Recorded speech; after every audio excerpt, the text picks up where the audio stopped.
పరిశుద్ధుడైన దేవ, దయగలిగిన ప్రభు, గొప్ప తండ్రి, మీకు వందనాలు. ఇంతవరకు నిబిడలు ప్రయాసం మీరు చూశారు.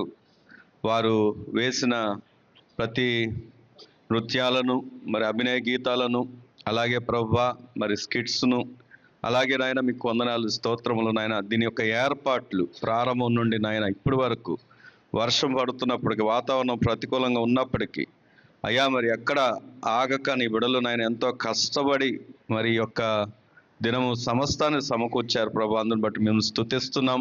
అలాగే మీ పేరట వారికి శుభాలు పలుకుతున్నాం. మరి నాయన గొప్ప దేవుడు నాయన, వారిని దీవించండి. మరి అలాగే నాయన ప్రభు, మాతో మాట్లాడే దేవుడుగా మీరున్నారు. ఈ దినము నాయన ప్రపంచం అంతా అయ్యా ఈ యొక్క శుభమును, ఆనందాన్ని, సంతోషాన్ని పాల్పొందులు పొందుతుండగా అతి ప్రాముఖ్యమైనటువంటి నీ మాట చేత అయ్యా కూడి ఉన్న బిడ్డలందరినీ మీరు దర్శించండి.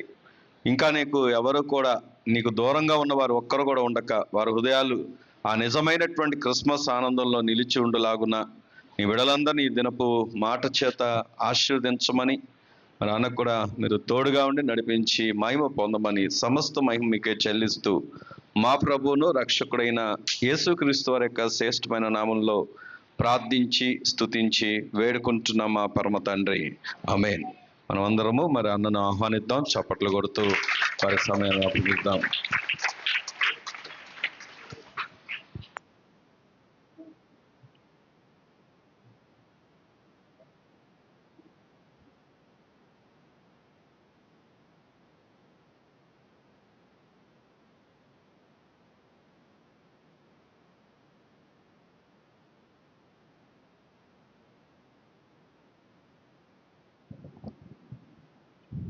మన ప్రభువును రక్షకుడైన యేసుక్రీస్తు వారి నామానికి మహిమ కలుగును గాక.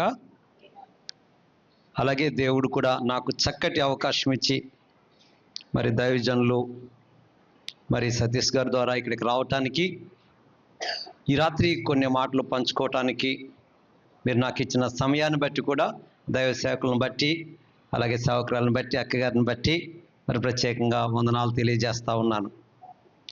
నిజంగా మరి మేము గోవా బైబిల్ కాలేజ్లో రక్త సంబంధికుల కంటే ఎక్కువ ఎంజాయ్ చేస్తాం మేమంతా, ఒక కుటుంబం.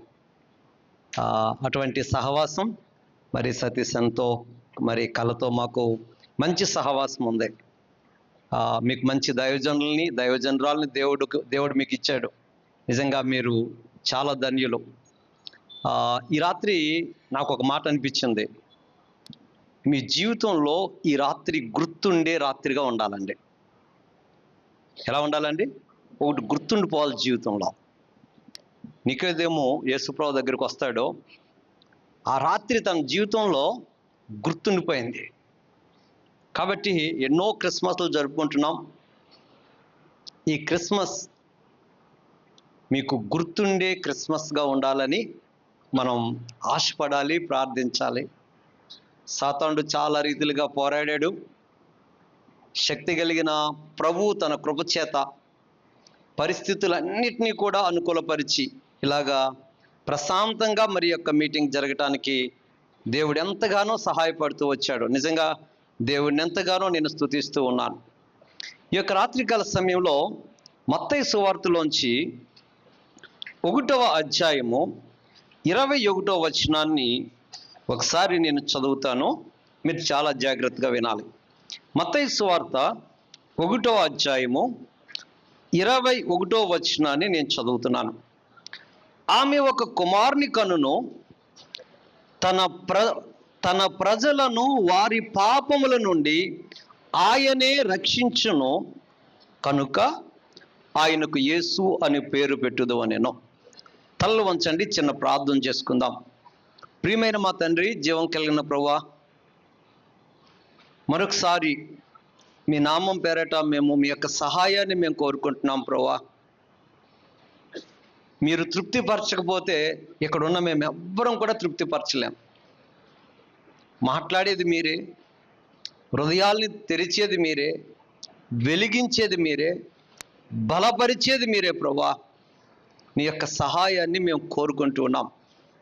చదవబడిన వాక్యాన్ని మీరు దీవించండి, ఆశీర్వదించండి ప్రభువా. మీరు నాకు అనుగ్రహించిన సమయాన్ని ఎక్కడా కూడా వ్యర్థపరచకుండా మీ ఆలోచననైనా ఇక్కడ చేరి వచ్చిన వారందరికీ కూడా బోధించడానికి కృపను అనుగ్రహించమని, సాతాను యొక్క అంధకార శక్తులను, వాని యొక్క పన్నాగాల్ని యేసు నామములో బంధిస్తూ గద్దిస్తూ ఇక్కడ నీ ఆత్మ సన్నిధి మా అందరి మీద కూడా ఉంచమని ప్రార్థన చేస్తూ, నన్ను కూడా మీ చేతులకు అప్పగించుకుంటూ మన ప్రభువు రక్షకుడైన యేసుక్రీస్తు వారి నామములో ప్రార్థించి అడిగి వేడుకుంటున్నాను తండ్రి, ఆమేన్. ఒక 25 సంవత్సరాల క్రితం సెల్ ఫోన్లు లేవు, ల్యాండ్ లైన్ ఫోన్లు మాత్రమే ఉండేవి. ఒక 25 సంవత్సరాల క్రితం ఏదైనా వార్తలు వినాలనంటే ఒక రేడియో ఉండేది. దాదాపు విలేజ్లో ఒక 2-3 టీవీలు ఉండే, విలేజ్లో మొత్తం గ్రామం అంతట్లో కూడా. అలాగే న్యూస్ పేపర్స్ ఉండేవి, అది కూడా ఎవరో ఒకరి దగ్గర ఉంటే చాలామంది వెళ్ళి ఆ ఇంటికి వెళ్ళి ఆ పేపర్ను చదివి చాలా విషయాలు తెలుసుకుంటూ ఉండేవారు. ఒక తండ్రి, ఇది నిజంగా జరిగింది, తన పిల్లలకి లోక జ్ఞానం పెరగాలని ఆ తండ్రి ఏం చేశాడనంటే చాలా కష్టపడి ఆ దినాల్లో ఇంటికి న్యూస్ పేపర్ రప్పించేవాడండి. ఇప్పుడు చాలామందికి న్యూస్ పేపర్ అలవాటు, చూసే అలవాటు చాలామందికి లేదు. ఎందుకనంటే అన్నీ కూడా మన సెల్ ఫోన్లో వస్తున్నాయి కాబట్టి, టీవీలో వస్తున్నాయి కాబట్టి, ఎప్పటికప్పుడు యూట్యూబ్లో న్యూస్ వస్తూ ఉన్నాయి కాబట్టి సెల్ ఫోన్తో మనకి న్యూస్ పేపర్తో మనకు అవసరం లేదు. అయితే ఈ తండ్రి ఎంత ఆశపడి వాళ్ళకి న్యూస్ పేపర్ని ఇంట్లో పెడితే వాళ్ళు ఏం చేసేవారో తెలుసా అండి? 5 పిల్లలు ఉండేవారు. 5 పిల్లలు ఏం చేసేవారు చెప్పనండి? ఒకలేమో, మరి మీకు ఐడియా ఉందో లేదో తెలీదు, ఈనాడులో వసుంధర అనే పేజ్ ఉంటుంది, ఐడియా ఉందా అండి? చాలా కుటుంబాలు అందరూ కూడా పేపర్ వచ్చిన తర్వాత వసుంధర పేజ్ చూడటం, తర్వాత ఆ పేపర్ని అటు ఇటు పడేయటం, చింపేయటం. ఒకరోజు తన తండ్రికి చాలా బాధ అనిపించింది. ఒక మంచి ఉద్దేశంతో నా పిల్లలు ఈ లోకంలో జరుగుతున్న కరెంట్ అఫైర్స్ తెలుసుకొని వాళ్ళు బాగుపడతారని అనుకుంటే అదే న్యూస్ పేపర్తో వాళ్ళు చెడిపోతున్నారు. ఏ ఉద్దేశంతో ఇంట్లోకి న్యూస్ పేపర్ని తీసుకుని వచ్చాడో ఆ ఉద్దేశాన్ని ఆ ఇంట్లో నెరవేర్చడం లేదు, అది నెరవేర్పులోకి రావటం లేదు. ఆ తండ్రి చాలా బాధపడ్డాడు. ఈరోజు చాలాసార్లు మన క్రిస్మస్లో కూడా అలాగే జరుగుతుంది. నిజంగా ఒకసారి మనం ఆలోచన చేయాలి. సామెతల గ్రంథంలో అన్నాడు, సామెతల గ్రంథకర్త అంటాడు, ప్రతి వస్తువుని దాని ప్రయోజనం నిమిత్తం దేవుడు చేశాడు. ఒక వస్తువు ఉందనంటే దేర్ ఇస్ ఏ పర్పస్, ఒక ఉపయోగం ఉంది. ఉపయోగం లేకుండా ఏ వస్తువును కూడా దేవుడు ఈ భూమి మీద సృజించలేదు. ప్రతి వస్తువుకి కూడా ఒక ఉపయోగం ఉంది. మరి అలాగే ఈ యొక్క క్రిస్మస్ ఈవెంట్ని కూడా మనం ఆలోచన చేస్తా ఉన్నప్పుడు దానికి ఒక అర్థం ఉంది, దానికి ఒక ఉపయోగం ఉంది. ఈరోజు ఇక్కడ కూర్చున్నటువంటి మనం అందరం కూడా క్రిస్మస్ అంటే ఏంటో సరిగా తెలుసుకున్నామా? క్రిస్మస్ యొక్క ఉద్దేశాన్ని మన జీవితాల్లో నెరవేర్చడం మనం చూడగలుగుతున్నామా?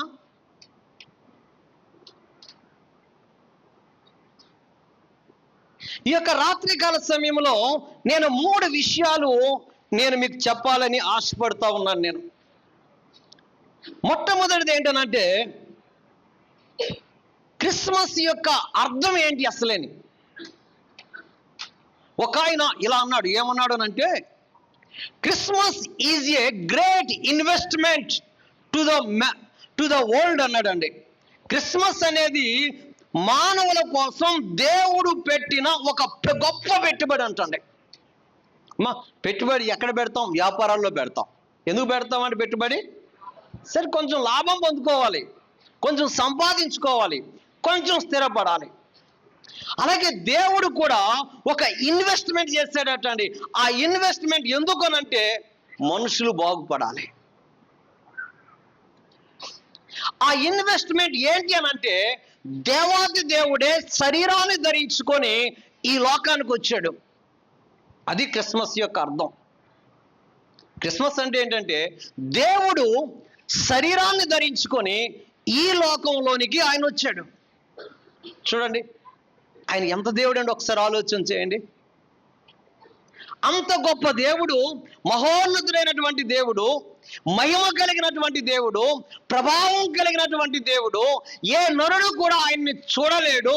అంత మహిమ కలిగినటువంటి దేవుడు ఈ లోకానికి ఎలా వచ్చాడండి? మనిషిగా వచ్చాడు.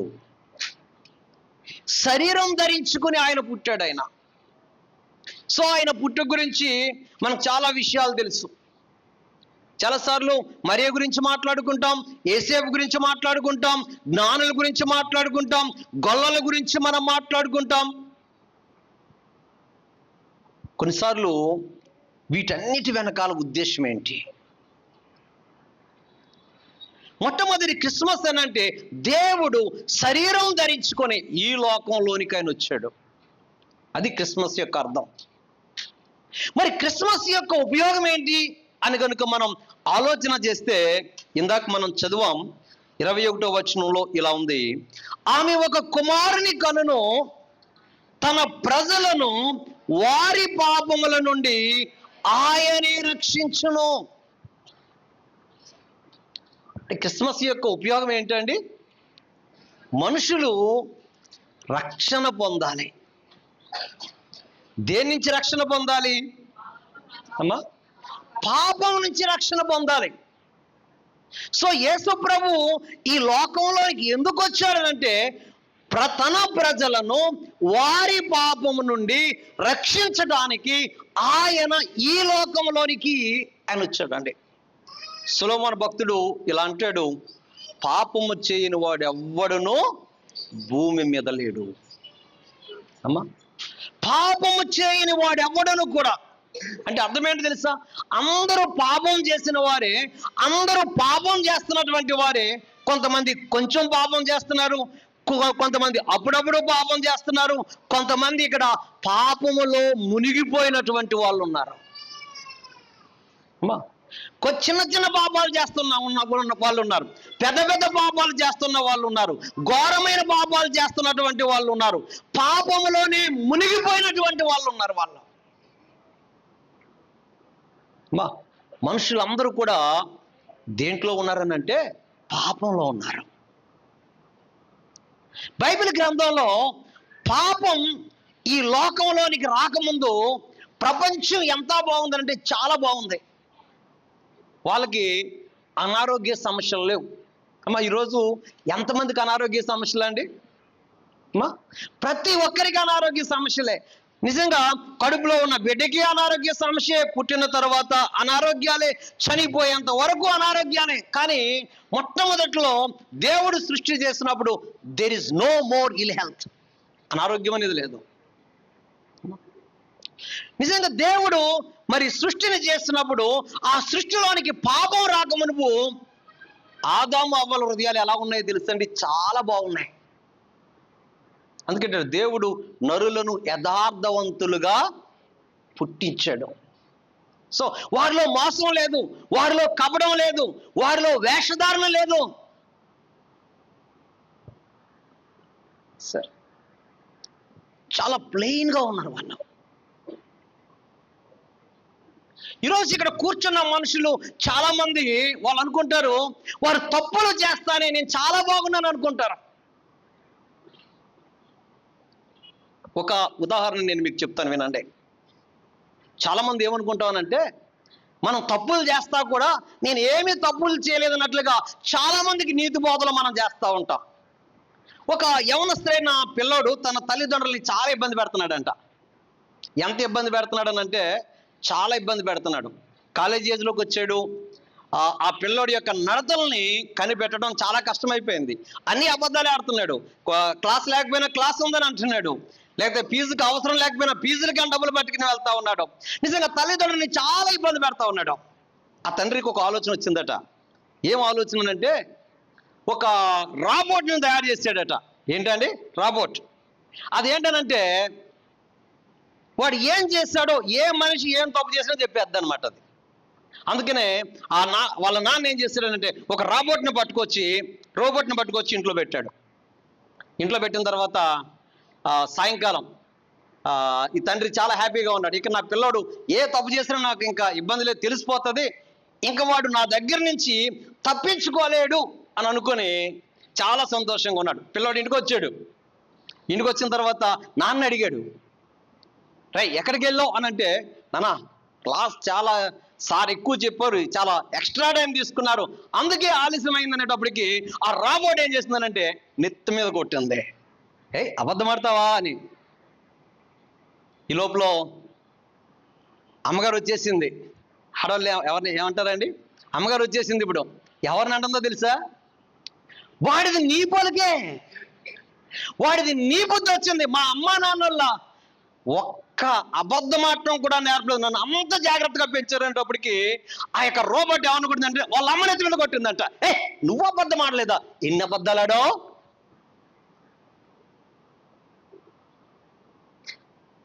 ఈయనన్నాడంట, మీది చెడిపోయిన జాతి, నా జాతి ఏంటో తెలుసా, చాలా గొప్ప జాతి అనేటప్పటికి ఆ రోబోట్ ఏం చేయండి ఈయన కూడా కొట్టిందట. చూసారండి, ప్రతి మనిషిలో పాపం ఉంది. సో ఈ పాపం వల్ల మనుషుల యొక్క హృదయాల్లో ఎంత పాపం ఉందో. మనుషులు ఒకరితో ఒకరు యథార్థంగా ఉండలేదు, ఒకరితో ఒకరు నమ్మకంగా ఉండలేదు, ఒకరికి ఒకరు హృదయాల్లో వ్యతిరేకంగా ఆలోచిస్తూ ఉన్నారు. ఎంత భయంకరం ఒకసారి ఆలోచించండి. నిజంగా ఆదాము అవ్వలు చేసినప్పుడు వాళ్ళ యొక్క హృదయాలు చాలా బాగున్నాయి. వాళ్ళకి అపార్థం అంటే ఏంటో తెలియదు, సమస్య అంటే ఏంటో తెలియదు, గొడవ అంటే ఏంటో తెలియదు, బాధ అంటే ఏంటో తెలియదు, కష్టం అంటే ఏంటో తెలియదు. చాలా మంచి లోకంలో వాళ్ళని దేవుడు పెడితే వాళ్ళు ఏం చేసి తెలుసా అండి, పాపం చేశారు. పాపం చేసిన తర్వాత వాళ్ళకి కష్టాలు ప్రారంభమయ్యాయి. పిల్లరా, ఎన్ని కష్టాలు తెలుసా? జీవితకాలం అంతా కష్టాలే. వారికి మాత్రమే కాదు, వారు పాపం చేసిన విధానాన్ని బట్టి ప్రియులారా పాపం మన అందరిలోనికి ప్రవేశించింది. మన అందరిలో కూడా ఎన్ని పాపపు క్రియలు మన యొక్క జీవితంలో ఉన్నాయో ఒకసారి ఆలోచించాలి. అందుకనే రోమీలకు రాసిన పత్రికలు అంటున్నాడు, నీతిమంతుడు లేడు, ఒక్కడును లేడు. అందరూ కూడా పాపం చేసి దేవుడు అనుగ్రహించు మహిమను పొందలేకపోతా ఉన్నారని దేవుని యొక్క వాక్యం చాలా స్పష్టంగా చెప్తా ఉంది ప్రియులరా. కాబట్టి పాపం మన లోకంలోనికి రావటం వలన అనారోగ్యాలు, బాధలు, ఇబ్బందులు, అపార్థాలు, రేపులు, హత్యలు, మోసాలు, ఒకరిని ఒకరు చంపుకోవటాలు, ఒకరికి ఒకరు గోతులు తవ్వుకోవటాలు. లోకం ఎంత పాడైపోయిందో ప్రియులరా. ఈ లోకం పాడైపోవడానికి గల కారణం ఏంటో తెలుసా? మనుషుల యొక్క హృదయాలు పాడైపోయాయి, మనుషులు పాడైపోయారు, మనుషులు పాడైపోయినటువంటి స్థితిలో ఉన్నారు మనుషులు అందరూ కూడా. కాబట్టి క్రిస్మస్ యొక్క ఉద్దేశం ఏంటంటే ఆయన తన ప్రజలను వారి పాపముల నుండి ఆయనే రక్షించును. దేని నుంచి రక్షిస్తాడంట అండి? పాపం నుండి రక్షిస్తాడు. A.W. టౌజర్ అని ఒక ఆయన ఉన్నాడు. చాలా మంది ఈరోజు బోధలు ఎలా ఉంటుంది తెలుసా అండి? యేసు ప్రభువుని నమ్ముకుంటే పరలోకం వెళ్తాం. Correct, exact, it is correct. అమ్మా, యేసు ప్రభువుని నమ్ముకుంటే పరలోకం వెళ్తావు అనేది నిజం, అది సత్యం, దాన్ని ఎవరు కూడా కాదనలేరు. కానీ ఆయన ఒక మాట అన్నాడు తెలుసా అండి? ఏమన్నాడు తెలుసా? ఆయన తర్వాత ఇంకొక మాట అన్నాడు, ఒక మనిషి పాపం నుంచి విడిపించబడకపోతే, నేను యేసు ప్రభువుని నమ్ముకున్నాను, యేసు ప్రభు నాకు తెలుసు అని చెప్పినప్పటికీ కూడా తను పాపం నుంచి విడిపించబడకపోతే ఆ వ్యక్తి పరలోకానికి వెళ్ళలేడు. కొంతమంది, చాలామంది ఇక్కడ ఉన్నారు, అనేకులు ఉన్నారు, వారు పాపం నుంచి విడిపించబడలేదు. వేటి నుంచి విడిపించబడలేదండి? పాపం నుంచి విడిపించబడలేదు. ఒక బోధకుడు ఒక మాట చదువుతూ చాలా ఏడ్చాడండి. ఒక సంఘంలో ఒక గొప్ప ప్రసంగాన్ని చేస్తూ ఒక మాటని చదివి ఎంత ఏడ్చాడునంటే ఆ బాధ చాలా భయంకరంగా ఏడ్చాడు. ఆ మాట ఏంటో ఒకసారి నేను మీకు జ్ఞాపకం చేస్తాను, చూడండి. మత్తయి సువార్త 7వ అధ్యాయము దాంట్లోంచి ఒక్క మాటని నేను మీకు చదివి వినిపిస్తాను. ఆ మాట మీరు చాలా జాగ్రత్తగా చదవాలి. 7వ అధ్యాయం 22వ వచనం ఎవరైనా చదువుతారా? ఆ దినమందు అనేకులు నన్ను చూచి, ప్రభువా ప్రభువా, మేము నీ నామమును ప్రవచింపలేదా? నీ నామమును దెయ్యములు వెళ్ళగొట్టలేదా? నీ నామమున అనేకమైన అద్భుతాలు చేయలేదా అను చెప్పుదురు. అప్పుడు నేను మిమ్మను ఎన్నడను ఎరగను. ఇక్కడ ఈ మాటలు చాలా జాగ్రత్తగా వినాలంటే, ఇది యేసు ప్రభు చెప్పినటువంటి మాట. చాలా మంది భక్తులు అనుకున్న వాళ్ళం, మంచి వాళ్ళు అనుకున్న వాళ్ళం, సంఘంలో ఉన్నటువంటి వాళ్ళం, ప్రియులారా దేవుణ్ణి తెలిసినటువంటి వాళ్ళం అనుకునేటువంటి మనలో అనేకులు ఎక్కడికి వెళ్తారట అండి? ఎక్కడికి వెళ్తారంట? ఇది నేను చెప్పిన మాట కాదు. సాక్షాత్తు యేసు ప్రభు కొండ మీద ప్రసంగంలో, మొట్టమొదటి ప్రసంగంలో చేసినటువంటి గొప్ప మాట, భయంకరమైనటువంటి మాట అండి ఇది. ఆ ప్రసంగికుడు ఈ మాటను చదువుతూ చాలా ఏడ్చాడు. అనేకులు పరలోకానికి వెళ్ళరు, అనేకులు పరలోకానికి వెళ్ళరు. దేవుడి గురించి తెలుసు, ప్రార్థన చేసుకుంటారు, వాక్యం చదువుకుంటారు, నిజంగా సంఘాల్లో కూడా వస్తూ ఉంటారు, మంచి పనులన్నీ కూడా చేస్తూనే ఉంటారు, కొన్ని పనులు చేస్తూనే ఉంటారు. కొంతమంది పరలోకానికి వెళ్ళరు అనంటే కారణం ఏంటో తెలుసా? యేసు ప్రభు అన్నాడు, అదే సమయంలో అక్రమం కూడా చేస్తారు. ఏం చేస్తారంట? ఏం చేస్తారట అండి? ఇక్కడికి వచ్చి ప్రార్థన చేస్తున్నావు, ఇంట్లో గొడవలాడతలేదా? ఇక్కడికి వచ్చి ప్రార్థన చేస్తా ఉన్నావు, నీ భర్తను తిడతాం లేదా? ఇక్కడికి వచ్చి నువ్వు ప్రార్థన చేస్తా ఉన్నావు, నీ భార్యను కొట్టడం లేదా? ఇక్కడికి వచ్చి నువ్వు చక్కగా ఉంటున్నావు, అనేక సార్లు పార్టీలకు వెళ్ళి మందు తాగటం లేదా? నువ్వు ఒకసారి ఆలోచించి. అటువంటి వాళ్ళు లేరా? ఒకరోజు ఒక ఆయన చాలా మంచి విశ్వాసాన్ని, మా ఊర్లో ఆయన గురించి చాలా చెప్పుకుంటూ ఉంటారు. ఆయన అండి తాగుడు మానేశాడు, సిగరెట్ మానేశాడు అని అంటే, చాలా మంచి విశ్వాసే, నాకు ముందు కూడా అలాగే కనబడ్డాడు, అందరూ కూడా ఆయన గురించి చాలా గొప్పగా చెప్పుకుంటారు. ఒకరోజు నేను బైక్ మీద వెళ్తా ఉన్నప్పుడు, ఆయన తన యొక్క ఎక్సెల్ మీద వస్తా ఉన్నప్పుడు సిగరెట్కు తాగుతూ ఉన్నాడు. ఆయన నా కంటులో పడిన వెంటనే, నన్ను చూచిన వెంటనే ఆ సిగరెట్ తీస్తా పక్కన పడేసాడు. అంటే చాటున ఎన్ని పాపాలు చేస్తున్నాడో, చాటున ఎన్ని పాపాలు చేస్తున్నాడో. భర్తకు తెలియకుండా భార్య, భార్యకు తెలియకుండా భర్త, తల్లిదండ్రులకు తెలియకుండా పిల్లలు, ఈ లోకంలో ఎన్ని పాపాలు చేస్తూ ఉన్నారో.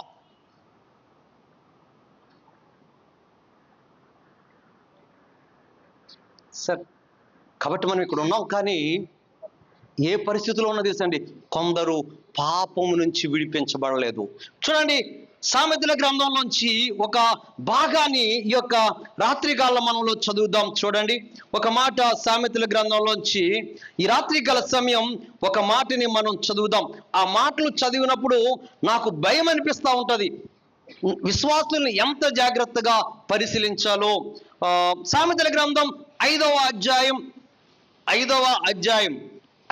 అధ్యాయం చూడండి. నేను ఏ వచనాన్ని చదువుతున్నానంటే 8వ వచనాన్ని నుంచి నేను చదువుతున్నాను. నేను, జార స్త్రీయుండు ఛాయకపోక నీ మార్గము దానికి దూరంగా చేసుకో, దాని ఇంటి వాకిటి దగ్గరికి వెళ్ళొద్దు.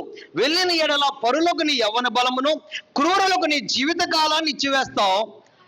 నీ ఆస్తి వలన పరులు తృప్తి చెందుతారు, నీ కష్టార్జితము అన్యుల ఇల్లు చేరుతుంది, తుదకి నీ మాంసము నీ శరీరము క్షీణించినప్పుడు అయ్యో ఉపదేశము నేను ఎట్లు త్రోసివేసి తిని.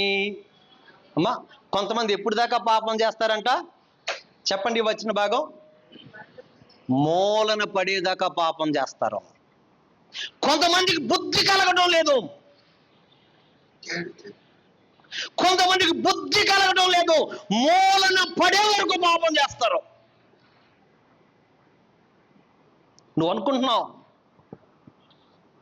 ఎన్ని పాపాలు చేస్తున్నా ఏమీ రావట్లేదులే అని నువ్వు అనుకుంటున్నావేమో, శిక్ష నీ కోసం ఎదురు చూస్తుంది.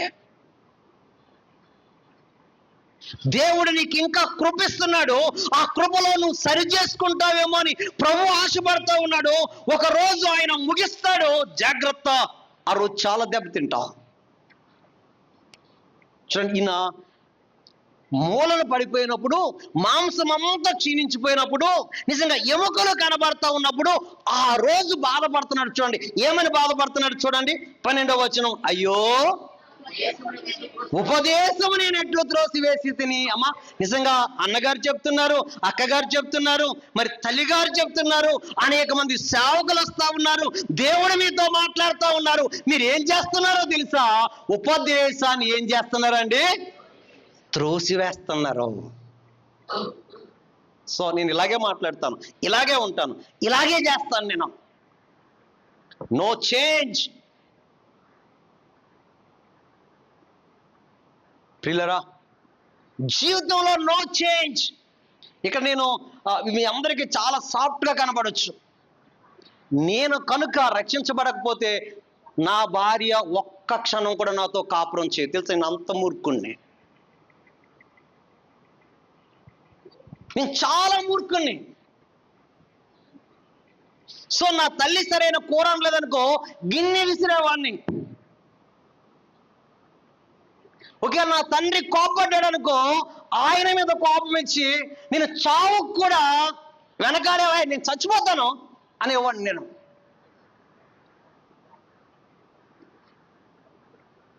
ఈ రాత్రికాల సమయంలో ఒక మాట చెప్తాను, దేవుడు నన్ను మార్చాడు. నేను మారక ముందు దాదాపు నేను చిన్నప్పుడు మా నాన్న వాళ్ళు నన్ను సండే స్కూల్కి పంపేవారు. బాగానే చిన్నప్పుడు మా నాన్నగారు రెండూ చేస్తారు, ఇటు హిందూ మతం చేస్తారు, ఇటు క్రైస్తవ మతం చేస్తారు. శనివారం నాడేమో పూజలు చేయిస్తారు, ఆదివారం నాడేమో తలకి స్నానం చేయించేసి చర్చికి పంపిస్తారు. ఈ రెండూ చేయించేవారు. సో కాబట్టి నేను ఏదో కొద్ది వాక్యం అబ్బేది వినేవాళ్ళం అంతే, పాటించేవాళ్ళం కాదు. 10th క్లాస్ పాస్ అయ్యాను, కాలేజీలోకి వెళ్ళాను, నా అలవాట్లన్నీ మారిపోయాయి, ఫ్రెండ్స్తో కలిసిపోయాను. నిజంగా లోకంలో భయంకరంగా కలిసిపోయి ఎంత పాపంలోకి వెళ్ళిపోయానంటే చాలా భయంకరమైన పాపంలోకి వెళ్ళిపోయాను నేను. పిల్లరా, చివరికి నా పాపం చేత నిజంగా నాకు ఎన్నో సమస్యలు వచ్చాయి. నా కెరీర్ పోయింది, నాకున్న పేరు పోయింది. నిజంగా ఒక వ్యర్థుడిగా నేను లెక్కించబడ్డాను నేను. ఒకరోజు ఇంక జీవితంలో చచ్చిపోదాం అనుకున్నాను, కానీ కృపగల దేవుడు నన్ను కనికరించి నన్ను మార్చి ఈరోజు నిలబెట్టాడు. ప్రియులారా, నేను మారిపోతా ఉన్నప్పుడు ఇంకా తల్లిదండ్రులకి రోజు రోజుకి వ్యతిరేకంగా తయారవుతూ నా హృదయంలో పాపం పెరిగిపోతా ఉన్నప్పుడు దేవుడు చాలాసార్లు మాట్లాడుతూ వచ్చాడు. ఒకసారి నేను ఒక మీటింగ్కి వెళ్ళాను. నేను ఒక మీటింగ్ వెళ్తే ఆ మీటింగ్లో దేవుడు ఎలా అన్నాడు, నువ్వు బాప్తిసం పొందన్నాడు. ఎప్పుడండి? 10th పాస్ అయిన తర్వాత. ఏమన్నాడండి? 10th పాస్ అయిన తర్వాత దేవుడు అన్నాడు, నువ్వు బాప్తిసం పొందు అన్నాడు. నేను ఇప్పుడు బాప్తిసం పొందను. ఆ తర్వాత కొన్ని రోజులకి ఏం చేశానంటే, నాకు అమెరికన్స్ ఒక తెలుగు బైబిల్ని గిఫ్ట్గా ఇచ్చారు. ఆ గిఫ్ట్గా ఇచ్చిన బైబిల్ ఏం చేశానంటే మా అమ్మ నాన్నలకు తెలియకుండా న్యూస్ పేపర్లో చుట్టేసి వేరే వాళ్ళకి ఇచ్చేసాను నేను. ఎందుకంటే సార్ నాకు దేవుడు అక్కర్లొద్దు, ఈ లోకంలో నీ ఎంజాయ్ చేయాలి. ప్రియులరా, ఆ రోజు నుంచి నా కష్టాలు ప్రారంభమయ్యే మామూలు కాదండి. ఒక 4-5 సంవత్సరాలు భయంకరంగా చెడు అలవాట్లోకి వెళ్ళిపోయాను, చెడుదారులోకి వెళ్ళిపోయాను, చాలా ఇబ్బంది పడ్డాను, చాలా భయంకరమైన పరిస్థితుల్లోకి వచ్చేసాను. ఇక చచ్చిపోతే మేలు అనుకునే సమయాల్లో దేవుడు మరలా కనికరించి దేవుడు నాకేం చేస్తాడనంటే, రాజమండ్రి దగ్గర బొమ్మూరని ఉంటుంది, ఆ పాలిటెక్నిక్లో ఉన్న కాలేజీలో సీట్ వచ్చింది. అక్కడ సీట్ వచ్చిన నేనేం చేసింది తెలుసా అండి? ఇంటి దగ్గర అయితే కొంచెం తల్లిదండ్రులకు భయపడాలి, ఇప్పుడు ఎవరికి భయపడక్కర్లేదు. ఫుల్ ఫ్రీడమ్ అని ఇంకా లోకంలో ఎంజాయ్ చేయటం మొదలు పెట్టాను. ప్రియులరా, లోకంలో ఇంకా ఎంజాయ్ చేయటం, తిరగటం, క్లాసులకు వెళ్ళకపోవటం, ప్రియులరా, ఇలా ఎన్ని చేస్తా వచ్చాను. ఒక మాటలో చెప్పాలంటే చాలా భయంకరంగా తయారయ్యాను నేను. ఈ యొక్క రాత్రికాల సమయంలో ఒకవేళ ఎక్కడ కూడా నువ్వు దేవుని యొక్క ఉపదేశాన్ని త్రోసివేస్తున్నావేమో. ఇప్పుడు అంటున్నాడు, అయ్యో నేను ఉపదేశం ఎట్లా త్రోసివేసి తిని. హృదయం గర్జిస్తా ఉంది, నువ్వు తప్పు చేస్తున్నావు, నువ్వు తప్పు చేస్తున్నావు అని హృదయం గర్జిస్తే ఈయన ఏమన్నాడట హృదయాన్ని, నువ్వు మాట్లాడుకో. ఏంటండి? నువ్వు మాట్లాడుకో. తృణీకరించాడు. ఇప్పుడు అంటున్నాడు చూడండి, నా బోధకుల మాట వినకపోతిని, నా ఉపదేశకులకి నేను చెవి యొగ్గలేదు, నేను సమాజ మధ్యం నుండి నన్ను ప్రతి విధమైన దౌష్ట్యమునకు లోబడటకు కొంచెమే ఎడమైనని నువ్వు చెప్పుకొనుచు మూల్గుచ్చున్నావు. అంటే మంచి సహవాసంలో ఉండి చెడిపోయిన వాళ్ళు కూడా ఉన్నారు. సరే, ఒకసారి ఆలోచన చేస్తారా? ఈ రాత్రికాల సమయంలో ప్రభు మాట్లాడుతూ ఉన్నాడు, నీ స్థితిని నువ్వు గుర్తించు. నీకు అసూయ ఉందా? నీకు ద్వేషం ఉందా? నీకు కోపం ఉందా? వ్యభిచారపు ఆలోచనలు ఉన్నాయా? వ్యభిచారపు చూపులు ఉన్నాయా? అక్రమైనటువంటి డబ్బు కోసం నువ్వు ఆశపడతా ఉన్నావా? తల్లిదండ్రులను ఎదిరిస్తా ఉన్నావా? ఇబ్బంది పెడతా ఉన్నావా? సెల్ ఫోన్లో చూడకూడని నువ్వు చూస్తా ఉన్నావా? ఇవన్నీ చేస్తూ కూడా నువ్వు చక్కగా బయట వాళ్ళకి ఎవరికి తెలియకుండా మంచివాడివిగా, మంచిదానిలాగా నిన్ను నువ్వు మేనేజ్ చేసుకుంటూ ఉన్నావా?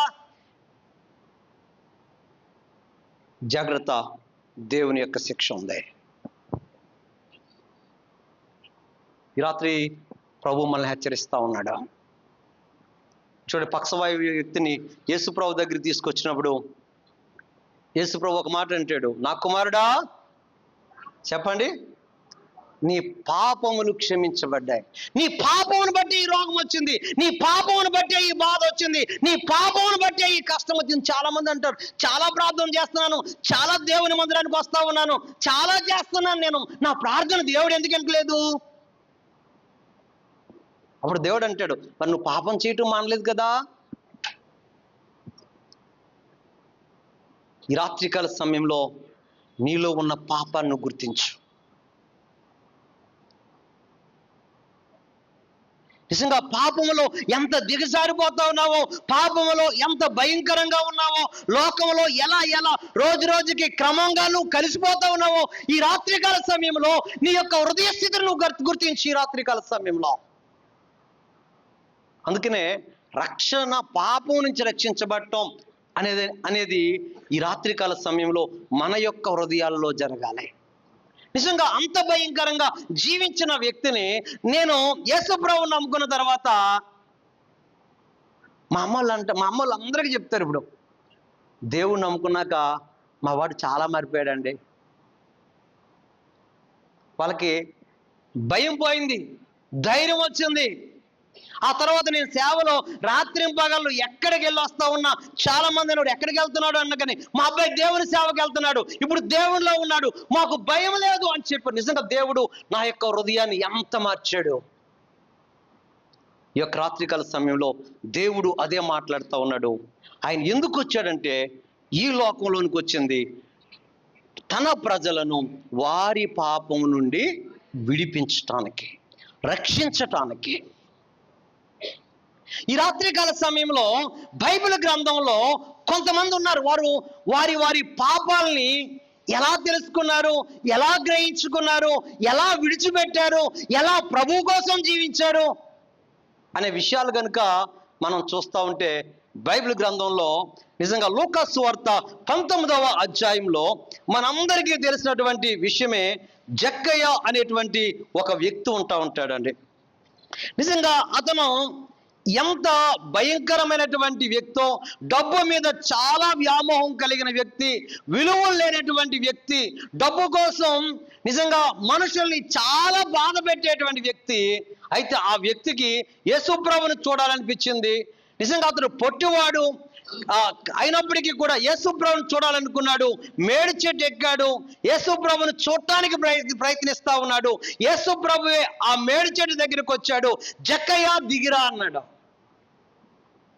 వెంటనే దిగొచ్చేసాడు. జక్కయ్య దిగిరా, త్వరగా దిగిరా. ఏమన్నాడండి? ఈ రాత్రికాల సమయంలో దేవుడు అంటున్నాడు, నా దగ్గరికి రా, కానీ త్వరగా, ఇంకా ఆలస్యం చేయొద్దు. ఈ రాత్రికాల సమయంలో నువ్వు ఆలస్యం చేయొద్దు, త్వరగా నా దగ్గరికి రా. ఇంకెంతకాలం ఆలస్యం చేస్తావు? ఎంతకాలం పాపంలో ఉంటావు? ఎంతకాలం లోకంలో సంతోషిస్తావు? ఈ రాత్రికాల సమయం అన్నాడు, త్వరగా దిగిరా అంటున్నాడు. జక్కయ్యతో చాలా త్వరగా దిగి వచ్చేసాడు. దిగొచ్చిన తర్వాత మరి యేసు ప్రభువుని తన ఇంట్లోకి తీసుకుని వెళ్తాడు, భోజనం చేస్తాడు. సో ఆ తర్వాత ఈ జక్కయ్యని ఏమంటున్నారో కొన్ని మాటలు మనం చూద్దాం. చూడండి, ఆయన జీవితం ఎలా మారిపోయిందో మనం చూద్దాం. 7వ వచనం, అందరూ అది చూచి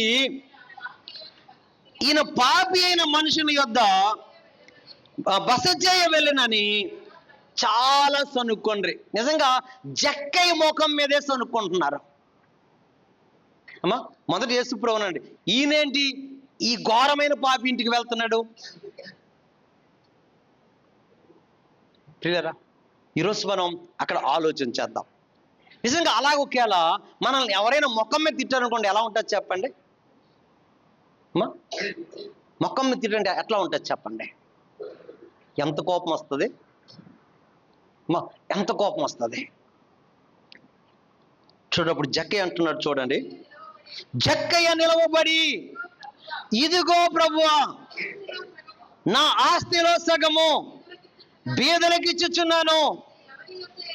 నేను ఎవరి యొద్దైనను అన్యాయంగా దేనినైనా తీసుకుంటే అతనికి 4 వంతులు చెల్లించనని ప్రభువుతో చెప్పాను. ఇదండి జక్కయ్య యొక్క జీవితం. ఇప్పుడు చూడండి, మనల్ని ఎవరైనా ముఖం మీద తిరిగి ఎంత కోపం వస్తుంది చెప్పండి? జక్కయ్య కోపడ్డాడండి? నిజంగా జక్కయ్యలో తగ్గింపు వచ్చింది. అమ్మా, జక్కయ్యలో తగ్గింపు వచ్చింది. నిజంగా ముఖం మీద అంత భయంకరంగా తిట్టినప్పటికీ కూడా జక్కయ్య ఎంత తగ్గించుకున్నాడంటే చాలా చాలా తగ్గించుకున్నాడు. ఏమనలేదండి. ప్రభు దగ్గరికి వెళ్ళి అంటున్నాడు, నా ఆస్తిలో సగభాగాన్ని బేదలకి ఇచ్చేస్తా ఉన్నాను. తగ్గింపు. రెండవది, సహాయం చేసే గుణం వచ్చింది. మూడవది అంటున్నాడు, ఏమంటున్నాడు చెప్పండి? ఎవరి దగ్గర అయినా నేను అన్యాయంగా తీసుకుంటే వారికి 4 వంతులు నేను చెల్లిస్తాను. అంటే కరెక్షన్ మొదలైంది. తప్పులు సరి చేసుకుంటా ఉన్నాడు.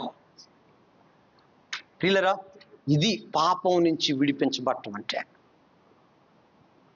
ఈ రాత్రికాల సమయంలో పాపం నుంచి విడిపించబడటం అని అంటే నిజంగా పాపాన్ని అసహించుకోవటం, మన జీవితంలో జరిగిన తప్పుల్ని సరి చేసుకోవటం.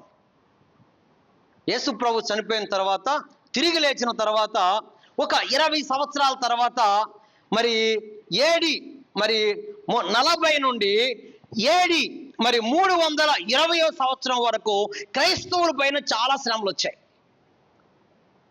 ఎటువంటి శ్రమలు అంటే, యేసు ప్రభు నమ్ముకున్నందుకు ఇబ్బంది పెట్టారు, కొట్టారు, చంపారు, వారి ఆస్తులు లాక్కున్నారు, ఉద్యోగాలు లేకుండా చేశారు, కొంతమందిని ఏదో రీతిగా బెదిరించి మరలా కొంతమందిని వెనక్కి తీసుకుని వెళ్ళిపోయారు.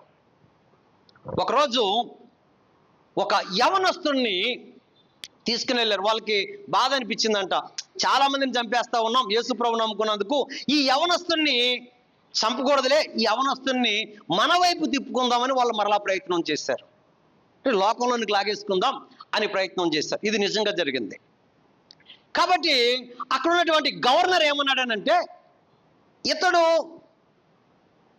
మారటానికి మీరు ఏం కావాలన్నా మీరు ప్రయత్నం చేయండి, గవర్నమెంట్ నిధులన్నీ నేను ఇస్తాను. అతను ఏ రీతిగానైనా యేసు ప్రభులోంచి బయటకు తీసుకుని రావాలి, లోకంలోనికి తీసుకుని రావాలి, యేసు ప్రభుని అసహించుకునేలాగా చేయాలని చాలా ప్రయత్నాలు చేశారు. ఆ మొట్టమొదటి ప్రయత్నాల్లో అతనికి మొట్టమొదటి చేస్తున్న ప్రయత్నం ఏంటి తెలుసా అండి? అతని ముందు డబ్బు పట్టుకొచ్చి పెట్టారు. కొన్ని రోజులు అతన్ని రూమ్లో మంచి ఇంట్లో పెట్టి ఆ దినాల్లో కరెన్సీ చెప్పున కొన్ని కోట్ల డబ్బు పెట్టారు. ఆ డబ్బు పెట్టి ఏమన్నా తెలుసా, ఇదిగో ఇంత డబ్బు ఉంది, యేసు ప్రభు నమ్ముకుని ఎందుకు నీకు బాధ, ఎందుకు ఈ బాధలు? యేసు ప్రభు నమ్ముకున్నావు కదా, విడిచిపెట్టాయి, ఈ డబ్బుతో నువ్వు ప్రశాంతంగా బ్రతకనంటే ఆయన అన్నాడట, ఇది నాకు చెత్త కుప్పలా కనబడుతుంది అన్నాడంట అండి. పెంట కుప్పలా కనబడుతుంది, ఈ డబ్బు నాకు వద్దు. అమ్మ, డబ్బు దగ్గర మోసం చేయట్లేదు, డబ్బు దగ్గర అబద్ధం ఆడతలేదు, ఆస్తుల దగ్గర కొట్టుకోవటం లేదు. సరే, ఆయన అన్నాడట, ఆ యవనస్తుడేనంట, ఈ డబ్బు నాకు పెంట కుప్పలా కనబడుతుంది అని ఆ డబ్బు వైపు చూడలేదంట. అలా కొన్ని నెలలు శోధించారు. మరలా తర్వాత రెండవ శోధన ఆ యవనస్తుడికి ఏం పెట్టారని అంటే, అన్ని రకాల కాస్ట్లీ వైన్, మంచి మందుని తీసుకొచ్చి పెట్టారంట. మంచి మంచి మంచి క్వాలిటీ కలిగిన, నాణ్యత కలిగిన మందులు, చూస్తే ఆకర్షించబడేలాగా మరి ఆహారం కానీ మందు కానీ ఇవంతా తీసుకొచ్చి పెట్టినప్పుడు ఆ యవనస్తుడు అన్నాడంట, వీటికి ఎప్పుడో చచ్చిపోయాను అన్నాడంట. ఏమన్నాడండి? కొంతమంది అంటారు, అన్నయ్యలు అంటారు, తమ్ముడు అన్నయ్యలు అన్నారు, కొంచెమే వేసుకున్నాను, కొంచెం బాగా శోధించబడ్డానండి, అందుకని కొంచెమే తాగాను, నేను ఒక్క సిగరెటే కాల్చాను, ఒక్క సినిమాకే నేను వెళ్ళాను. నేను మా ఈ మధ్యన ఒక సోదరి చెప్పింది, కొంతమందిని ఫ్యామిలీ మూవీస్ అంట అందుకని తీసుకెళ్ళిందంట ఆమె. అంటే ఆ ఫ్యామిలీ మూవీ అంట, దాంట్లో చాలా బాగుంటుందంట, అందుకని చాలా మందిని సినిమాకి తీసుకెళ్ళిందంట. మా ఫ్యామిలీ గురించి వాక్యం చెప్పట్లేదా? చూసారా, ఏదో ఒక రీతిగా సాతానికి లోబడుతున్నారు. ఇప్పుడు ఈ కుర్రాడు అన్నాడట, ఈ యవనస్తుడు అన్నాడట, అసలు వీటికి ఎప్పుడో చచ్చిపోయాను నేను, వీటిలో నాకు ఆనందం లేదన్నాడంట. తర్వాత ఆ యవనస్తుడికి ఇంకా అక్కడ ఉన్నటువంటి ఆ అధికారి ఏం చేశాడనంటే, ఇతన్ని మార్చాలనంటే అమ్మాయిలు తీసుకొచ్చి ముందు పెడితే మారిపోతాడు అని చుట్టుపక్కల పట్టణాల్లో, చాలా పట్టణాల్లో మంచి మంచి అమ్మాయిలు తీసుకొచ్చి ఆయన ముందు పెట్టేవారంట అండి. ఫ్యాషన్ షో లాగా, కొంచెం డ్రెస్ వేసుకుని తిరుగుతూ ఉంటారు కదండి, ఫ్యాషన్ షోలు చూస్తూ ఉంటారు కదా, ఆయన ముందు అమ్మాయిలు తిరిగేవారట, ఆయన చుట్టూ ఉండేవారట. ఏ ఒక్కరోజు కూడా ఎవరి వైపు కూడా కన్నెత్తి చూడలేదట. కొన్ని నెలల తర్వాత ఆ గవర్నర్ అన్నాడంట, ఇతను కనుక్కుంటే నేనే మారిపోతాను అన్నాడంట. ఇతను కనుక ఇక్కడ ఉంటే ఏదో ఒక రోజు నేను క్రైస్తవుని అయిపోతాను, ఇతను ఇక్కడి నుంచి పంపించేయండి. ప్రియులరా, జీవితం మారటం అంటే అది. రాత్రికాల సమయంలో ఎన్ని అల్పకాల పాప భోగాలకి నువ్వు లోనవుతా ఉన్నావు.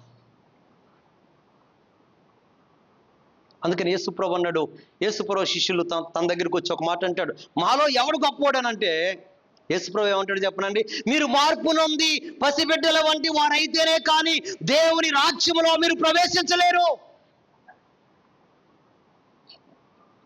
సార్, అందుకనే AW1000 అన్నటువంటి మాట, నువ్వు మారకపోతే నువ్వు పరలోకానికి వెళ్ళవు. నీ జీవితం మారకపోతే, నీ ఆలోచన మారకపోతే, నీ మాటలు మారకపోతే, నీ ప్రవర్తన మారకపోతే, నీ సంబంధాలను మార్చుకోకపోతే నువ్వు పరలోకానికి ఎప్పటికీ నువ్వు వెళ్ళలేవు. నువ్వు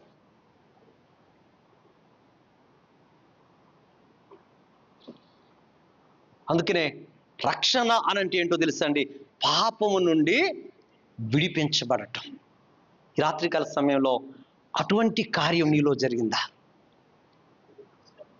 నిజంగా అటువంటి పరిశుద్ధమైన జీవితం అనుభవంలోనికి, దేవునిలో ఎదిగేటువంటి అనుభవంలోనికి ఈ యొక్క రాత్రికాల సమయంలో మనం వచ్చామో లేదో అని ప్రభు అడుగుతూ ఉన్నాడు. అందుకనే చూడండి, క్రిస్మస్ అంటే ఒక ఆయన అన్నాడు, learning the Christ, experience the Christ అన్నాడు. ఎఫెసీయులకు రాసిన పత్రిక 4వ అధ్యాయము 19-20 వచనాలు, 19-20-21 వచనాలు. వారు సిగ్గులేని వారై ఉండి నానా విధమైన అపవిత్రతను అత్యాశతో జరిగించుటకు తమను తామే కాముకత్వానికి అప్పగించుకున్నారు. అమ్మా, కొంతమంది అంటే ఎలా ఉన్నారట అండి, సిగ్గు లేదు వాళ్ళకి, ఏ పాపం చేయడానికైనా సిగ్గు లేదు, ప్రతి విధమైన అపవిత్రతని అత్యాశతో చేస్తా ఉన్నారు, పాపం మీద ఉన్నటువంటి ఆశ పోలేదు. తమను తామే వీరేం చేస్తారనంటే కాముకత్వానికి అప్పగించుకున్నారు అని చెప్తున్నాడు. అయితే మీరు యేసుని గూర్చి విని ఆయన యందలి సత్యము ఉన్నట్టుగానే ఆయన యందు ఉపదేశించబడిన వారైన ఎడల మీరు క్రీస్తును నేర్చుకున్నవారు కారు. అంటే ఒకవేళ క్రీస్తును కనుక నేర్చుకుంటే, క్రీస్తును కనుక విశ్వసిస్తే, క్రీస్తులో కనుక మీరు జీవిస్తే, మీలో ఉన్నటువంటి పాపం అంతా కూడా ఏమవుతుందండి? రోజు రోజుకి పోతుంది. అమ్మా, ఒకే రోజు నువ్వు పాపాన్ని విడిచిపెట్టలేవు, ఒకే రోజు నువ్వు పరిశుద్ధురాలు కాలేవు. కానీ ఎలా ఉంటుంది సార్? రోజు రోజుకి నీ ప్రవర్తనలో చాలా మార్పు వస్తూ ఉంటుంది. ఈ రాత్రికాల సమయంలో ప్రభు అదే ఈ క్రిస్మస్ దినాన మనలోంచి ఆశించేది, కోరుకునేది ఏంటో తెలుసా అండి? పాపం లేకుండా మనం జీవించాలి, పాపానికి దూరంగా మనం జీవించాలి, పాపాన్ని అసహించుకోవాలి, పాపానికి మనం దూరంగా తొలగిపోవాలి. ఎబ్రీ సంఘంలో ఉన్న చాలా మంచి విషయాలు చెప్తూ ఆ సంఘానికి ఇంకా ఒక లోపం ఉంది అని చెప్తున్నాడు. చూడండి, ఎబ్రీలకు రాసిన పత్రిక 12వ అధ్యాయం, ఎబ్రీలకు రాసిన పత్రిక 12వ అధ్యాయం 4వ వచనాన్ని చెప్తున్నాడు. చూడండి, మీరు పాపముతో పోరాడుటలో రక్తము కారినంతగా ఇంకా దానిని ఎదిరించలేదు. సరే, వాళ్ళ గురించి చాలా మంచి విషయాలు చెప్తాడు. దేవుణ్ణి నమ్ముకున్నారు, చాలా శ్రమలు అనుభవించారు, కష్టాలు అనుభవించారు, చాలా పోగొట్టుకున్నారు, దేవునిలో బాగానే నిలబడ్డారని చెప్తూ వాళ్ళలో ఉన్న ఒక లోపాన్ని చూపిస్తున్నాడు. ఏమిటో తెలుసా? మీరు ఇంకా పాపాన్ని ఏంటంటే చెప్తున్నాడు, పోరాటంలో రక్తము కారునంతగా మీరు ఇంకా పోరాటలేదు, మీరు ఇంకా ఎదిరించాలి. ప్రియులరా, విశ్వాసులంగా మనం పాపాన్ని ఎంత ఎదిరించాలనంటే చాలా చాలా ఎదిరించాలి. పాపాన్ని చాలా ఎదిరించాలి. నిజంగా పాపాన్ని ఎదిరించడంలో నువ్వు ముందంజలో ఉండాలి. ప్రియులారా, అది దేవుని బిడ్డలు మనం నేర్చుకోవాలి. మనం ప్రియులారా, అటువంటి అనుభవంలోనికి నీవు నేను వచ్చామా? ఒక భక్తుడు అంటాడు, ఒకనాటి స్థితి ఏంటి, ఈనాటి స్థితి ఏంటో చెప్పగలుగుతావా? ఒకనాటి స్థితి అంటే ఇలా చెప్తాం, ఒకప్పుడు అన్నం లేదు, ఈరోజు అన్నం ఉంది. ఒకప్పుడు ఇల్లు లేదు, ఇప్పుడు ఇల్లు ఉంది. ఒకప్పుడు ఉద్యోగం లేదు, ఇప్పుడు ఉద్యోగం ఉంది. ఒకప్పుడు పెళ్లి కాలేదు, ఇప్పుడు పెళ్ళి అయింది. ఒకప్పుడు పిల్లలు లేరు, ఇప్పుడు పిల్లలు ఉన్నారు. ఒకప్పుడు ఇలా చెప్తూ ఉంటాం. మంచిదే, ఇది మంచి సాక్ష్యాలే. కానీ ఎన్ని పాపాలు మానవో నువ్వు చెప్పగలుగుతావా? ఎన్ని పాపాలు విడిచిపెట్టావు? ఈ రాత్రికాల సమయంలో నువ్వు ఎన్ని పాపాలు విడిచిపెట్టావో నువ్వు చెప్పగలుగుతావో ఒకసారి ఆలోచన చేయండి. ఒకేలా యేసేపుని అడిగితే అంటాడు, ఆమె శోధిస్తే నేను అక్కడి నుంచి పారిపోయాను. నిజంగా యేసేపు గొప్ప సాక్ష్యాన్ని చెప్తాడు, నేను పాపం నుంచి దూరంగా నేను పారిపోయాను. నేను అటువంటి అనుభవం నీకుందా? ఒకవేళ గిద్యోను మీదకి గొడవకు వచ్చినప్పుడు గిద్యోను చాలా మౌనంగా ఉన్నాడు. నిజంగా ఏదైనా గొడవలు వచ్చినప్పుడు మౌనంగా ఉండేటువంటి అనుభవం ఉందా? గొడవలు ఇంకా ఎక్కువ చేసే అనుభవం నీకుందా? రాత్రికాల సమయంలో ఆలోచన మనం చేయాలి. మనం అందుకని అంటున్నాడు, ఈ క్రిస్మస్ దినాన్న ప్రభు మనతో చెప్తున్నాడు, పాపాన్ని ఎదిరించండి. దేన్ని ఎదిరించాలట అండి? పాపాన్ని ఎదిరించండి. పాపంలో ఉంటే నెమ్మది ఉండదు, పాపంలో ఉంటే ఆశీర్వాదం ఉండదు, పాపంలో ఉంటే అభివృద్ధి ఉండదు, పాపంలో ఉంటే నిజంగా ఏ సుఖము కూడా మనకు ఉండదు, పాపంలో ఉంటే మన పరిస్థితుల్లో మార్పును కూడా మనం చూడలేం. మనం ఒక ఆయనకి ఒక పెద్ద భయంకరమైన కష్టం వచ్చింది. ఆయన ఒకప్పుడు ఏంటో చెప్పనండి, ఆయన్ని దేవుడు అని అనుకునేవారు, ఆయన మంచి బోధకుడు అనుకునేవాళ్ళు, మంచి యవనస్తుడు అని అనుకునేవాళ్ళు. కాబట్టి ఆయనకి ఒక సేవకుడు ఏం చేశారంటే ఒక అమ్మాయిని చూసేసి పెళ్లి చేసేసారు. పెళ్లి చేసిన తర్వాత ఆయనకు వచ్చిన శోధన ఏంటో తెలుసా అండి? మొట్టమొదటి రోజు నుంచి తన భార్య తనని దూరం పెట్టింది. తన భార్య ఏం చేసిందండి? తనని దూరం పెట్టింది దాదాపు 2 సంవత్సరాలు.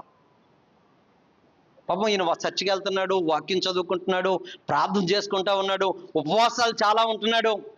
ప్రభా, నా భార్యను మార్చాలి, చాలా అద్భుతం నువ్వు చేయాలి, నిజంగా నేను గొప్ప సాక్ష్యం చెప్పుకుంటానని 2 సంవత్సరాలు నిజంగా ఉద్యోగానికి వెళ్తున్నాడు, ప్రార్థన చేసుకుంటున్నాడు, చాలా ఉపవాసాలు ఉంటున్నాడు. కానీ ఏ ఒక్కరోజు కూడా తన భార్య యొక్క హృదయం మారటం లేదు. హైదరాబాద్లో ఇది నేను చూసినటువంటి గొప్ప సాక్ష్యం ఇది. చాలాసార్లు అనుకునేవాడు, దేవుడి కనికరం నా మీదకి దిగి రావట్లేదన్నా, దేవుడు నన్ను చూడటం లేదన్నా, నా భక్తి దేవుడికి కనబడటం లేదన్నా. అని చాలాసార్లు దేవుణ్ణి చాలా రకాలుగా అంటూ ఉండేవాడు. ఒకరోజు చర్లపల్లి దగ్గరలో కొంచెం కొండల కింద ఉంటుంది, అక్కడికి వెళ్ళి ప్రార్థన చేసుకున్నాడు. ప్రార్థన చేసుకున్న తర్వాత అక్కడ అగాపే మినిస్ట్రీస్ అని ఉంటుంది. గొల్లపల్లి జాన్ గారు ఇప్పుడు ఉన్నారో లేదో తెలియదు, కానీ ఆ మీటింగ్కి వెళ్ళాడు. కాన్ఫరెన్స్ జరుగుతుంటే ఆ కాన్ఫరెన్స్కి వెళ్ళాడు. ఆ కాన్ఫరెన్స్ లో ఒక సేవకుడు వాక్యం చెప్తే ఇలా అన్నాడట, నువ్వు మారితే నీ భార్య మారుతుంది అన్నాడంట. ఏమన్నాడండి సార్? ఇప్పుడు ఇన్నాళ్ళ దాకా ఏమన్నాడు చెప్పండి? నా భార్య చాలా కఠినస్త్రాలు, నా భార్యకి నా మీద ప్రేమ లేదు, నా భార్య నా వైపు తిరగటం లేదు, నాతో కాపురం చేయటం లేదు. ఇన్నాళ్ళు భార్యను చెడ్డది అని అనుకున్నాడు. కానీ ఇప్పుడు దేవుడు చెప్పాడు, నువ్వు మారితే సార్ ఈయనకంట కోపం వస్తుంది. అన్ని పనులు చేస్తూ ఉంటాడు, కానీ రోజంతా ఏదో తిడతా ఉంటాడంట ఆమెని. సరే ప్రార్థన చేసి తిడితే ఏం జరుగుతాయి చెప్పండి? ప్రార్థన చేస్తాడు, చాలా ప్రార్థన చేస్తాడు, మళ్ళీ సమయం వచ్చినప్పుడు చాలా మాటలు అంటాడంట, చాలా మాటలు తిడతాడంట, చాలా ఇబ్బంది పెడతాడంట కొన్ని విషయాల్లో. అప్పుడు ఆయన గ్రహించాడట, నిజమే కదా, ఒక్క చిన్న పాపం నాలో ఉండటం వల్ల దేవుని కార్యం ఆగిపోయిందా అని తను వెంటనే పశ్చాత్తాపడ్డాడు. నిజంగా అది 2001లో మ్యారేజ్, 2001-2లో మ్యారేజ్ అయింది. 2003, 2004 వాళ్ళు కలిసి లేరు. ఒకే ఇంట్లో ఉంటూ అందరికీ కలిసి ఉన్నట్టుగా కనబడుతున్నప్పటికి కూడా వాళ్ళు కలిసి లేరు. 2005లో ఆ రోజు ప్రార్థన చేసుకుంటూ మీటింగ్కి వెళ్ళాడు. ఆ మీటింగ్లో అదే రోజు ఉన్నాడు. అదే రోజు పశ్చాత్తాపడ్డాడు, ఏడ్చాడు. నేను ఇంటికి వెళ్ళి తన భార్యతో చెప్పాడు, తన భార్యతో చెప్పలేదు, చాలా ఏడ్చాడు. 1-2 రోజులు ఏడ్చిన తర్వాత ఒక 4 రోజులకి తన భార్య అతనితో ఉండటం మొదలుపెట్టింది. ఇప్పుడు ఇంతకాలం మరి ఆయన ప్రార్థన దేవుడు ఎందుకు అనలేదు చెప్పండి? ఆయనలో ఏముంది? పాపం ఉంది. ఈరోజు మనం ప్రార్థనకు వస్తున్నాం అనుకుంటున్నావేమో, నా చేతుల్లో బైబిల్ ఉంది అనుకుంటున్నావేమో, నేను ఉపవాసం చేస్తున్నాను అనుకుంటున్నావేమో. జాగ్రత్త, ఇంకా పాపం నీలో ఉంది. 2 నాలుకలు ఉన్నాయి, 2 మాటలు ఉన్నాయి, 2 వేషాలు ఉన్నాయి, 2 పొరుగులు ఉన్నాయి, 2 విధానాలు ఉన్నాయి, 2 నమ్మకాలు ఉన్నాయి. సరే ఇక్కడ ప్రార్థన చేయిస్తావు, పిల్లోడికి నల్ల తాడు కట్టిస్తావు బయటికి వెళ్ళి. ఇక్కడ ప్రార్థన చేయిస్తావు, పిల్లవాడికి దిష్టి తీయిస్తావు. ఇక్కడ ప్రార్థన చేస్తావు, బయటికి వెళ్ళి సిద్ధాంతి చేస్తా ఇల్లు యొక్క వాస్తు చూపించుకుని వస్తావు. పెళ్ళి ప్రార్థన చేయండి అని అంటావు, వాళ్ళ రాసులు చూపించి వస్తావు.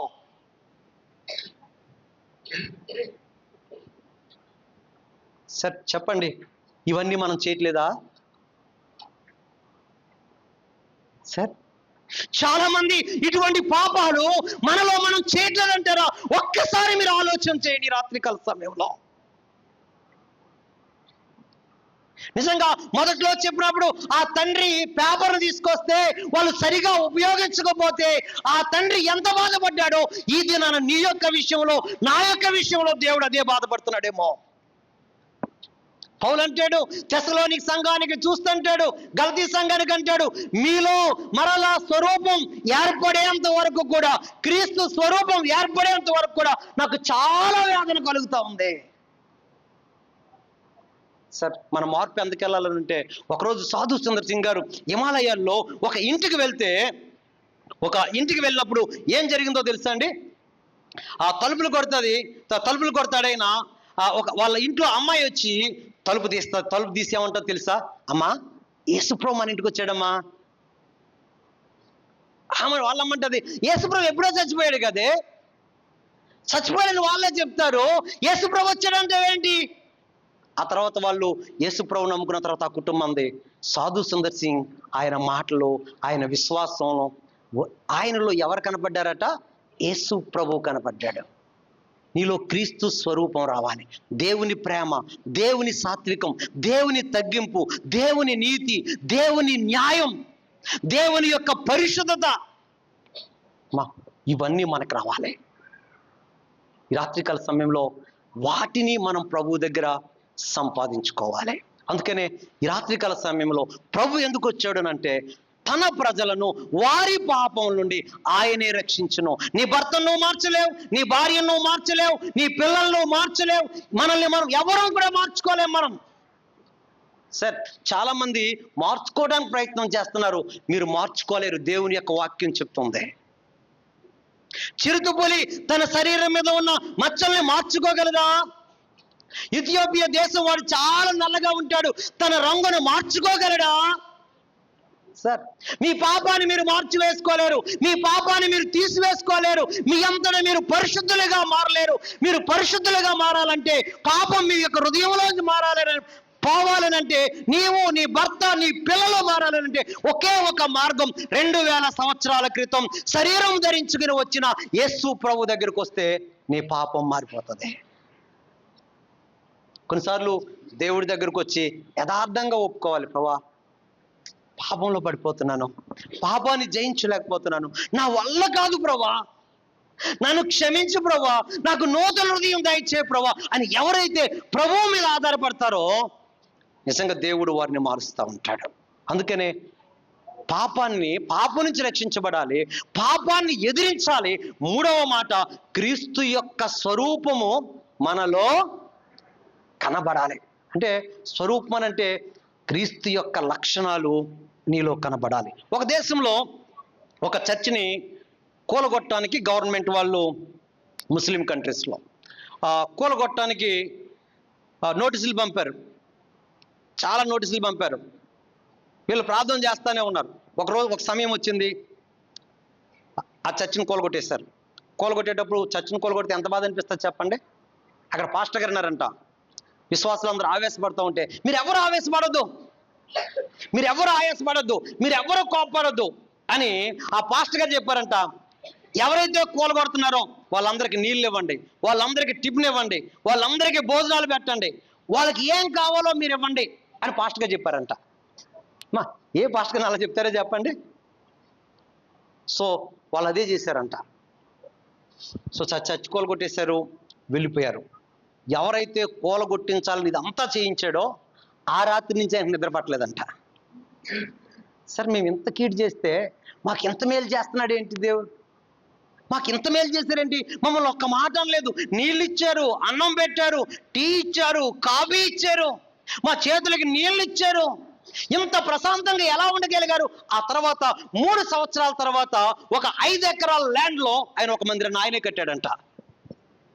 సార్, క్రీస్తు స్వరూపం అంటే అది. క్రీస్తు స్వరూపం అంటే అది. ఒకవేళ ఉద్యోగం రావట్లేదా, లంచానికి వెళ్ళకో, దేవుడి మీద ఆధారపడు. సార్, కొన్ని పనులు అవ్వట్లేదా, నువ్వేమి కంగారు పడకు, దేవుని స్వభావాన్ని కలిగి ఉండు, నీతిగా నువ్వు జీవించు, దేవుడు చేస్తాడు నీ పని.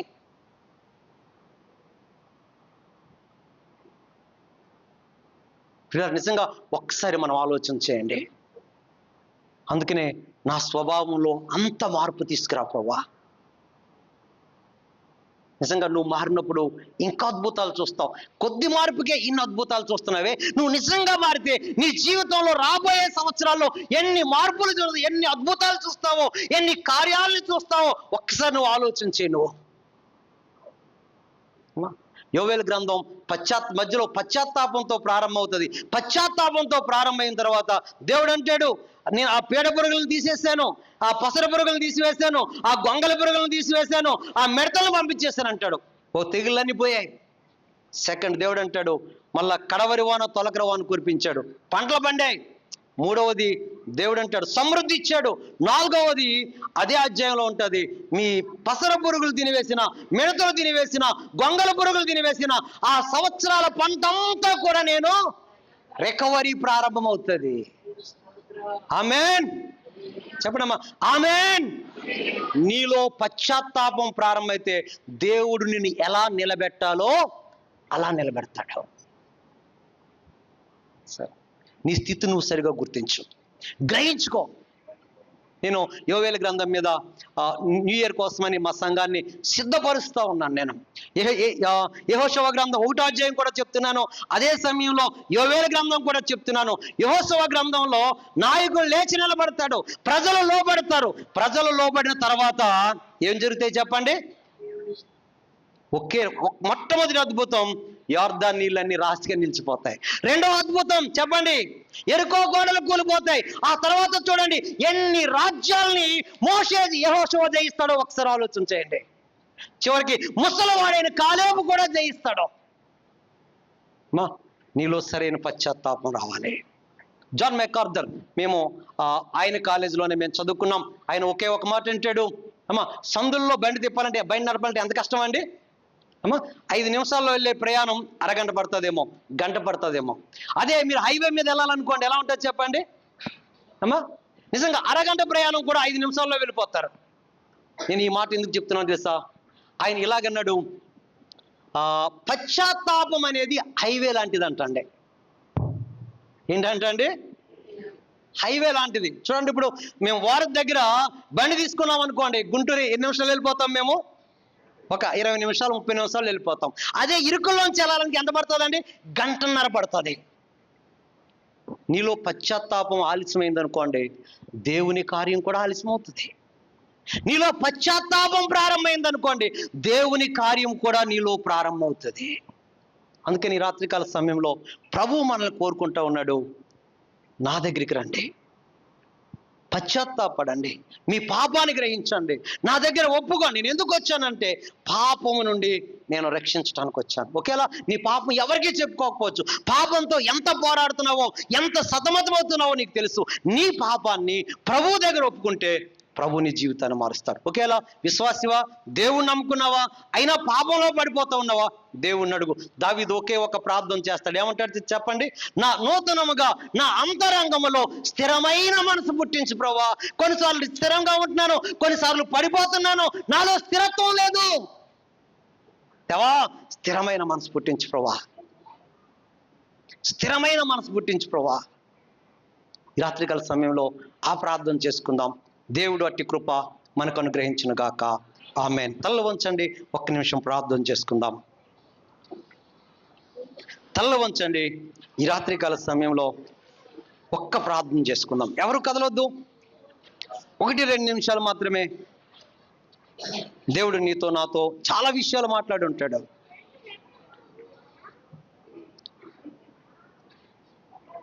నిజంగా యేసు ప్రభు వచ్చింది నీ పాపం నుండి రక్షించటానికే.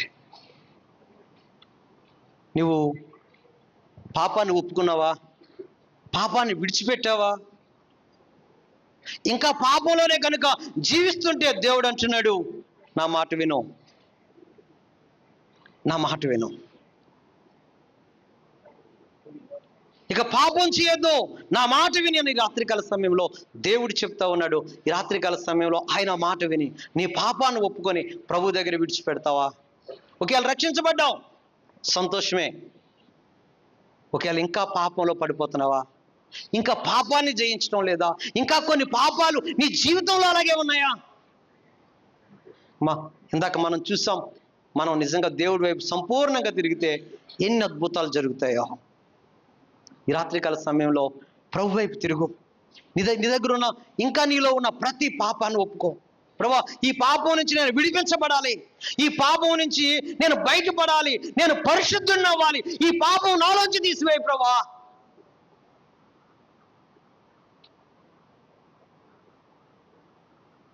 ఈ రాత్రికాల సమయంలో ఒకవేళ ఒకప్పుడు రక్షించబడ్డావు, మరలా లోకంలోకి వెళ్ళిపోయావా, వెనుదిరిగావా, ఒక్కసారి నువ్వు ఆలోచన చేయి.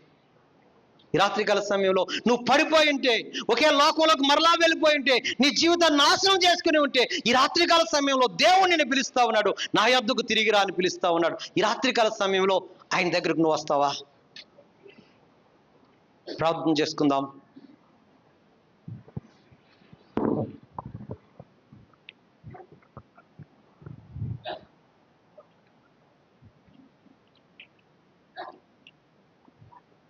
దేవుని మాట మన ముందుకు వచ్చింది.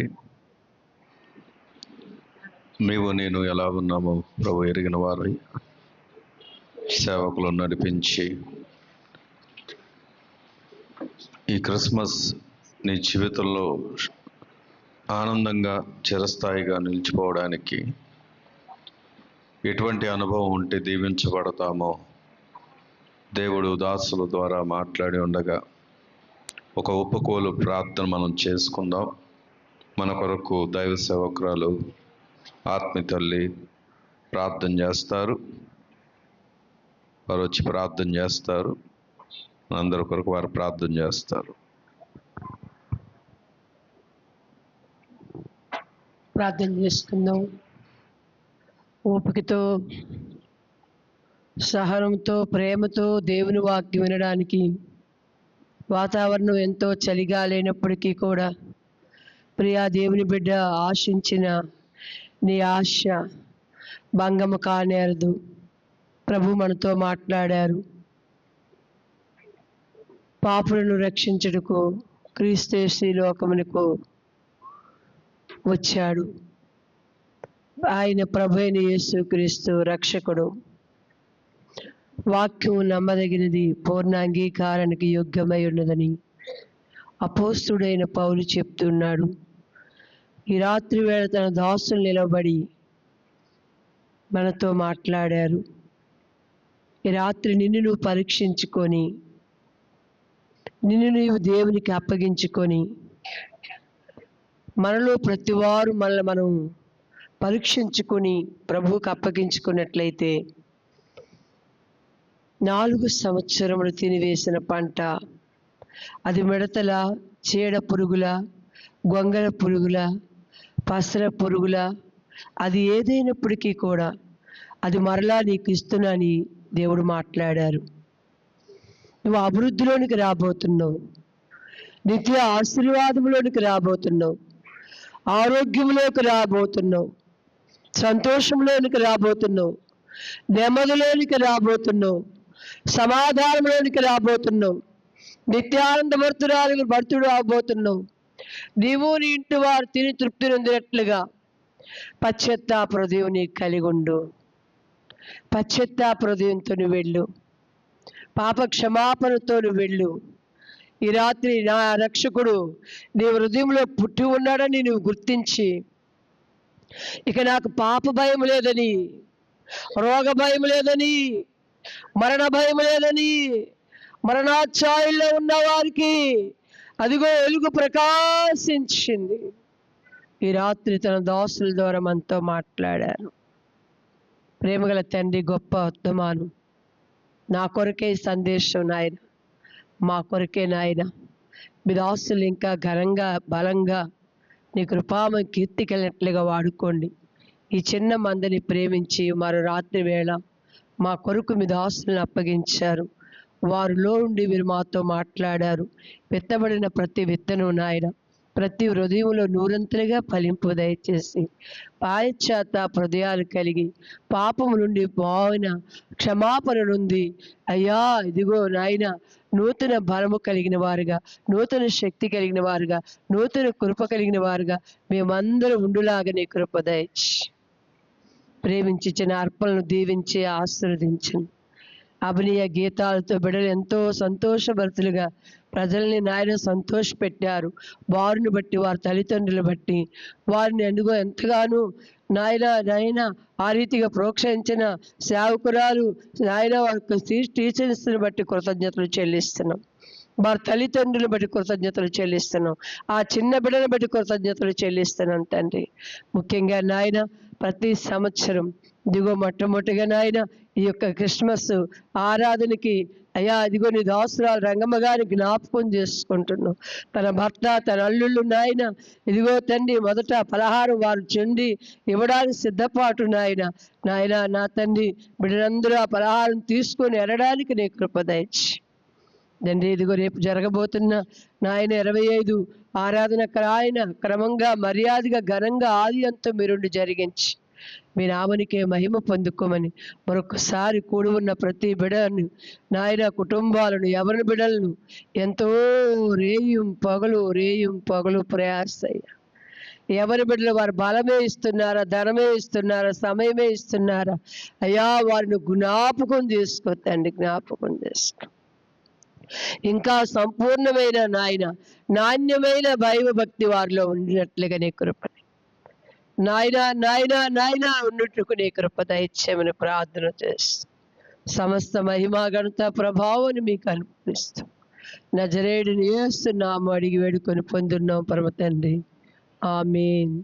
తండ్రి అయిన దేవుడు దయ, కుమారుడిని యేసుక్రీస్తు వారి కృప, పరిశుద్ధాత్మ నిత్య సన్నిధి, సమాధానం, సావాసం సకల పరిశుద్ధులకి, కూడున్న వారికి, సంఘానికి, వర్తమానించిన దాసుడు దైవజన కుటుంబానికి, పరిచర్కి సదా తోడే విజయం ఇచ్చెనుగాక. ఆమేన్. అందరికి వందనాలండి. యాపీ మేరీ మేరీ యాపీ